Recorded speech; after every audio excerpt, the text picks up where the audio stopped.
Welcome to Prayer Zone Live. I hope your summer was good. I think we had a summer, didn't we? Not quite sure. Anyway, I hope you got some kind of break anyway. Prayer Zone Live has been on a break too, but here we are, back again and raring to go. The title for Prayer Zone Live today is Breaking New Ground in the Jungle, and we'll be meeting my two special guests in just a minute. The plan after that is to pray together, and then we'll close off with a question and answer time. So do be thinking about questions as we're ticking along. The whole thing should be over and done with around 7:45. But let's start with a prayer. Let's pray. Thank you, Lord, that we have open access into your presence tonight as your children, loved and cared for by you, and that we can approach you freely to share whatever's on our hearts. This is such a privilege, Lord. We're so thankful for your love and compassion towards us. We bring you our prayers tonight. Please hear our prayers and work things out according to your will so that lives are transformed and your kingdom grows. We are grateful to be part of your family, Lord. Thank you. Amen. So let's meet my guests. Stuart and Anna Claire Cusick joined Reach Beyond last year and set off with their new baby Erin to Ecuador, where they've been serving ever since. Anna Claire is a doctor, Stuart is an engineer. I am so grateful they've been able to take time out of their busy schedule to chat with us. So good evening to you both. Hi. Hi guys. Hi, thank you for joining us. So we've got all sorts of photos to show people. So starting with you, Anna Claire, we've talked about the medical caravans in the jungle before, but there was always this question about whether they could restart and what that would look like. So where are we up to now with that? Yeah, so as you can see from the photo here, this was actually last week. Last week. Yeah, so I don't know if you all maybe heard this story before, but we had always wanted to do the caravans with the local healthcare service, and that's what took us so long to restart them because it takes a really long time to build up those connections, those the people that we're working with, we have to get to know them and they have to get to trust us and then they have to organize it with us. Basically, it was a process from October of last year until this caravan last week that it took us to get things going with the local healthcare service. But that doctor in the purple there is a doctor from the local healthcare service, and she went and we did it together. And that means that the patient information goes into the local healthcare system. And if we have any problems with any of the patients there in the community, we can link in with the local healthcare system that works here because they will already have that patient on the database. So that was one of the big benefits of it. But we also were able to do it. We were able to do it with the water and sanitation team. That's the all the guys, but basically that are there. And what they're doing is that they're helping us with that local healthcare center to build a bathroom and a shower there because there's no facilities in that particular community. So we worked with the local healthcare center, our water and sanitation team, and our medical team. So it was a big collaboration. But it went really well. I think it was a really good week, a really good week of getting to know the community and getting to start back up with the caravans. Really enjoyed it. That's great. You're also working at the hospital in Shell now, aren't you? How's that going? Yeah, that's going well. I would still say that I'm not sure I 100% maybe I'm on board with the vision of the hospital here in Shell. But what it has been super helpful for is a resource of I work on my own as a doctor in Bosimanos. Obviously, as you saw, we went on the caravan with the other doctor, but it's really good to have other medics that you can bounce things off of, like be part of a team so that you can ask questions about specific patients and about things that are going on. And that's really been the main benefit of being back in the hospital. That and our agreement with the hospital, actually, because we're both Christian foundations, is that for every patient I see, half of their the fee they pay to be seen, like to have attention, half of that goes into a fund for me that I can use for patients that I think are like low resource patients to be able to do blood tests or imaging or things like that in the hospital. So that's the other benefit of it, really, that we have another resource that we can use, and the only thing that we're spending is my time. So yeah, those are the two big benefits of it. What can we see on this picture here? Yeah, so these are more actually the things where I'm trying to work with the local healthcare services. So I went on a caravan with the local government, like so like the council government. So that's me attending patients at that. That's us signing the agreement between them and us where we gave them a donation of medicine because their local healthcare center had run out completely of medicine. And on the left, that was us brokering the agreement. On the top, I was donating some things to our local healthcare center that is it's very confusing. There's lots of healthcare centers, and they're all from different government organizations.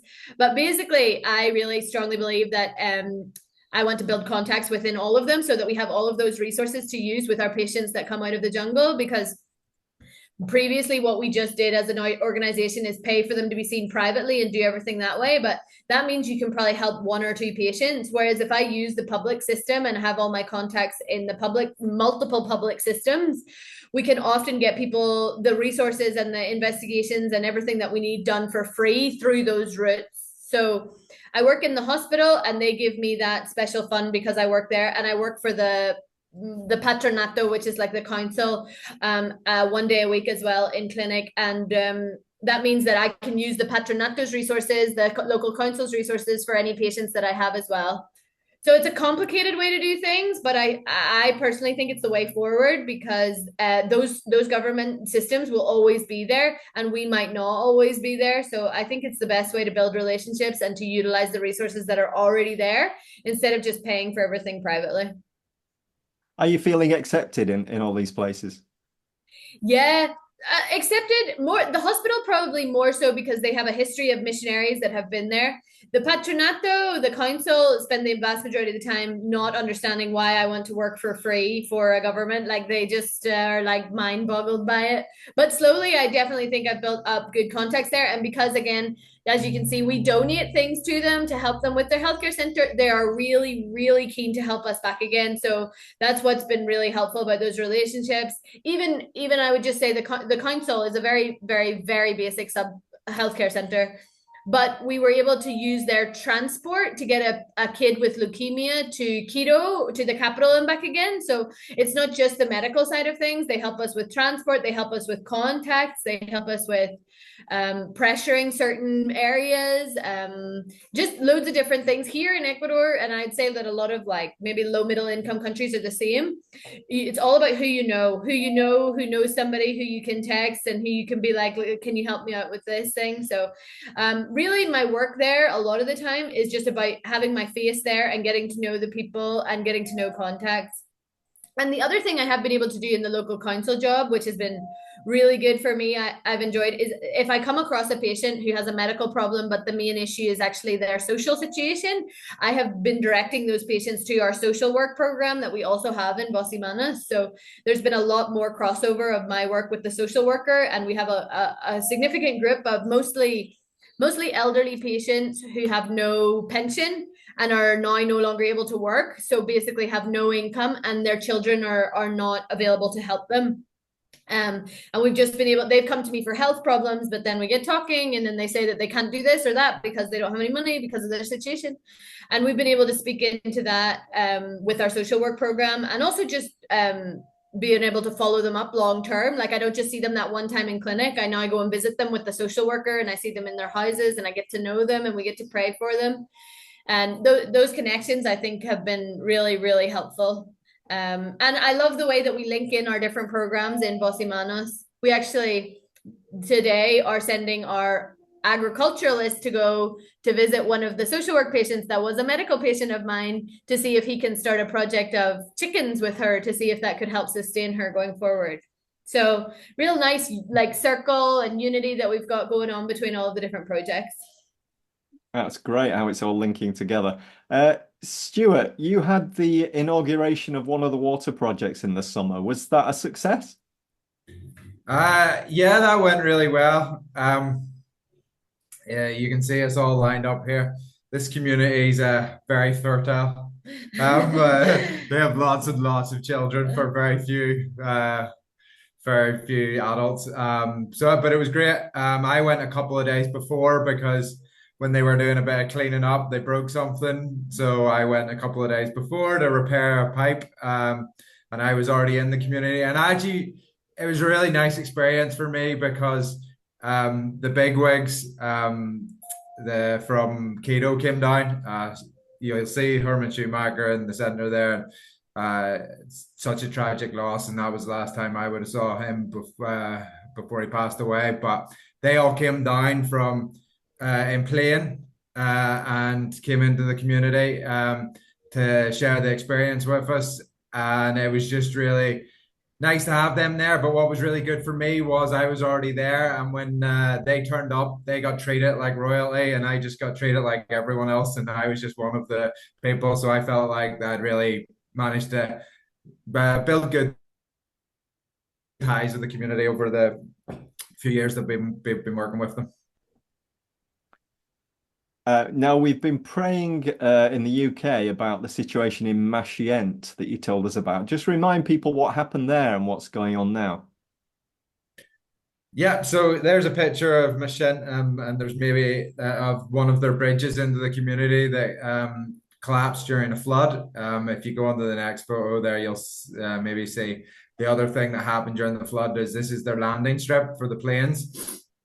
It's quite a sad story actually that it was damaged so the planes couldn't land, and a couple of days after the flood, a lady had was bitten by a snake, and she was well known to reach beyond or here in Ecuador, and she unfortunately died because she couldn't get out, and they tried to get her out, but when they did get her out, she went to ICU and died a few days later. And we were actually in the community when she died, so it was a really sad time for the community.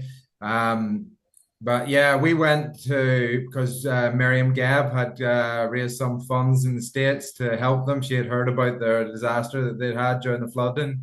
So we took the social worker to assess everyone's needs and what everyone needed. And we took in, if you see in the next picture, some of the stuff that we took in, which was mainly fuel, lots of tools like spades and shovels and pickaxes and things to help repair the landing strip, as well as some blankets and other things for people that they had lost during the flood. It was just a good time just to go share with the community. It's the community we had a water project in years ago, and their pump had been replaced by the local council, but it never worked. So we offered to take it out and investigate what was wrong with the pump. And so we have it out at the minute, and we're due to go back in and see and install it again, and maybe look at fixing some other issues with the water system. But it's just one of the we just don't always just leave a community behind. Once we have a community, that community is our community for years. So like we're following up with the water, we follow up with the social work sides, medical sides. We've done caravans to this community, and it's always about keeping those relationships. And when they need help, that and they're desperate, that they know us and they're willing to come and ask us for help. What other projects have you got lined up yourself?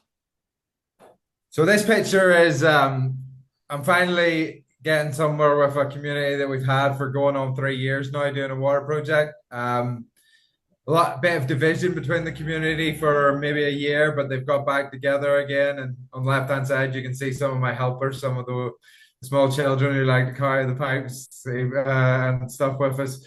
I think I was doing the most of the carrying there, but yeah, the community's got really enthusiastic again about doing the water project. So over the last 6 months, maybe we've been able to really advance on with it. We're due to build a bridge for a small hanging bridge soon for the pipes to cross. And we're planning to do that in about a month's time. And the hope is to be close to finishing the project by the end of this year. The other projects that I've got going on, I've just signed an agreement with another community to help them with putting in latrines for 20 houses. It's in a new area, a new province that we've never worked in before in the south of where we are. So it's a bit further drive, but they're quite easy to get access to. They do have a road, so it's a good place to start and get to know that new province where we've got lots of people asking us for help with water and latrines. And then after that, my main focus at the minute is because we've received a lot of free flights from MAF, which is really nice. But we received them at the end of August, and we have to have them used up by the December. So I'm helping Anna Claire with the putting the toilets and showers and other upgrades into the medical centres in the communities that she's doing the caravans. So it's been a mad dash to get all the materials together, design up, because every single one's different. Everyone's got a different building, or there's different setups in each of the communities. So we're going to try and renovate two of the clinics this year, and hopefully another one next year. And so yeah, we've just been madly running around buying stuff, and for the last couple of weeks to get ahead of that. Anna Claire, Erin had her first birthday recently. How did that go? How's she doing? Yeah, she's great. She's doing great. She's growing, walking, running, causing havoc. Yeah, she's been really healthy, which has been a real blessing to us. We haven't had any problems with any significant illness or anything like that, which has been super helpful with us both traveling at separate times. It means that often one of us is just in the house with her, and any parents out there knows that single parenting with a sick child can could be really hard. So that's been really fantastic. The other thing is that we're thinking, I think we've maybe talked about this before, but I think this week or this month we are going to put her in just for the morning into like a nursery. Not because we need to, because we have a girl who looks after her who's really fantastic, but we just noticed that she's now at that age where she just really wants to start like doing more stuff and playing with other kids and like getting involved.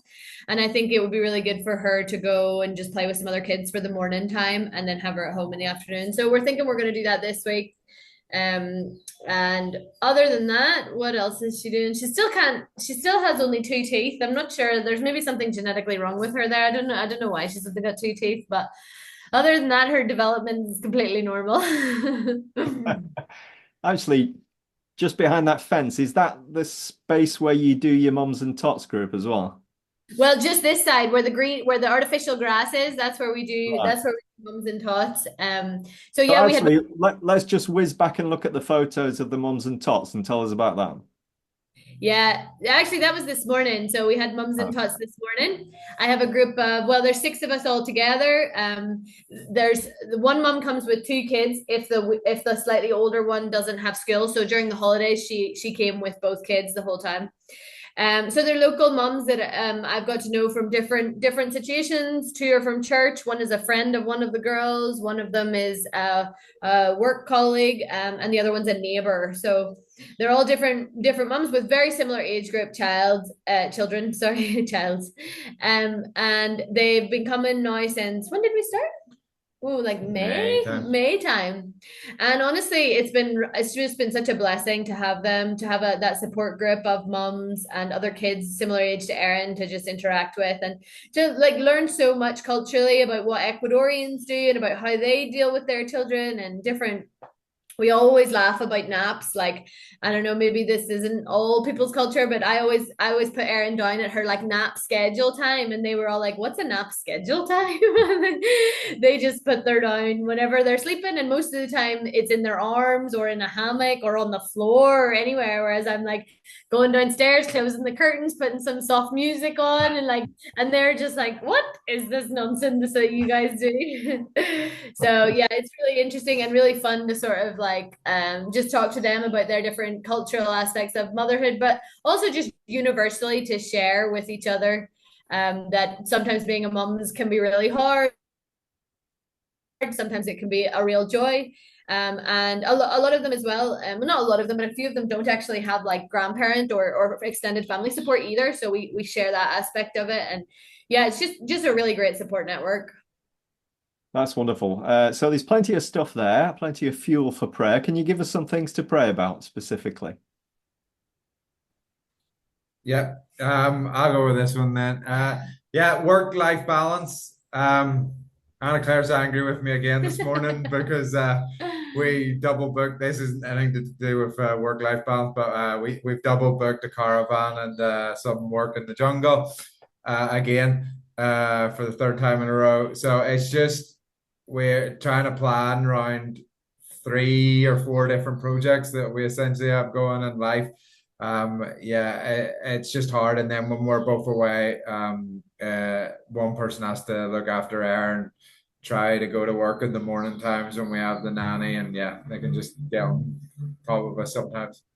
Yeah, we both also kind of made a little bit of a decision. I don't know if we're going to be able to stick to it, but we really didn't want to both be in areas out of signal if Erin is at home with someone else being looked after. So that does sort of limit. Like, so I was wanting to do even just a day trip to my community, which would have been fine, but I will be outside of signal. So if anything were to happen to Erin while we were there, neither of us are contactable by phone. So we kind of decided that that wasn't what we wanted, especially when they're just little at this stage, you know. So it means that I just have to change the day, but it's the third time I've told that doctor that I'm changing the day, and she now obviously thinks I'm an idiot because she's like, can this woman not organize her schedule? So yeah, we do struggle with that, and we struggle as well because I think, as any couple knows who work together, it's like you bring those arguments home to the work or to the home environment as well. You know, it's not just like you leave work and then you fight with your husband about laundry or something. You know, you spend a lot of time. I'm not saying we fight all the time, but like you have to discuss all the work things as well in the house. So definitely could do with work on that as to where we go forward. And Stuart just keeps telling me I need to do less stuff, and I just keep telling him that I like what I do and I don't want to do less of it. So the other things for the medical caravans, while the medical caravan did go well with the health service, there's still a lot of things that planning wise that they let us down on, that we didn't have a dentist and things like that. Understandable. They didn't expect this to happen this year. They had already planned their stuff, but and they'll be planning again in January, and hopefully knowing that we've done a few with them, that they'll trust us a bit more. So yeah, just keep praying for that. It says praying for more teammates to help with the projects. That's just, we really do see that I can't always go on Anna Claire, I can't always go on the projects that we go. So more team members just to help us with things, or other engineers or doctors or nurses, and we've been looking into different avenues for that, and we've just employed a guy to help with the water projects and some maintenance around the building, and he's been working with us for 3 weeks now. So we are looking into that, but we just always pray for the team and that it could grow, because at one point it was just Dawn and Benicio, and now we've got 3 couples and a couple of Ecuadorian workers, so it is growing. The water projects in Mash Attack, just that one that I was talking about that started up again, just pray that they would continue to work together and we could get that finished for the end of the year. The Mums and Tots group, just what it'll look like going forward. We're going to send Erin to daycare. Anna Claire wants to keep doing the Mums and Tots, and just how that looks and what that looks like going forward. And then we're going back to Ireland for 4 weeks. We've been here, we'll be here about a year and a half then again since we came back out. And we're going back more for just a holiday. We are going to catch up with a few church things, but it's just more for a holiday to see Anna Claire's parents and brothers, who are all back from Australia and the Philippines and things like that. So just pray that that goes well and that we can actually relax while being there, because Anna Claire gets a bit stressed out around her family. Okay. Thank you both. If you've got a question you'd like to ask Stuart and Anna Claire about anything you've heard, we'll give you the chance to do that after we've prayed in just a few minutes. Type your question into the chat box. As some of you know, just changing tack, we've had a few financial challenges here at Reach Beyond UK. It's taken so long for the sale of our building to go through that our reserves dipped below the level they should have been, which was a bit of a concern. But God has been faithful, and we're now out of the danger zone for a few months, thanks to some very generous gifts from our supporters. Some of you included in that, so thank you for those who stood with us. We are hopeful that the building can be sold before the end of the year, so please pray with us that this will happen and that we'll be able to grow our income over the coming years. I've been with Reach Beyond for a long time now, and the Lord has always brought us through these financial hiccups, let's say. So we're trusting him, but thank you for your prayers. I also want to tell you about an exciting new radio series which will be broadcast on TWR UK from October. So this is a 13-part series called Voice and Hands from Reach Beyond. And each half-hour episode will feature our missionaries and our staff sharing about one voice project and one hands project each week. So it's presented by one of our very talented board members. He's called Martin Cooper. He used to work for the BBC. And myself, I'm involved as well. And we interview our mission workers in loads of places, such as Central Asia, Australia, Indonesia, Croatia, India, Ecuador. I think both Stuart and Anna Claire are on that as well. So you can listen to TWR UK online, or you can listen on digital TV. That's where most people listen to it, apparently.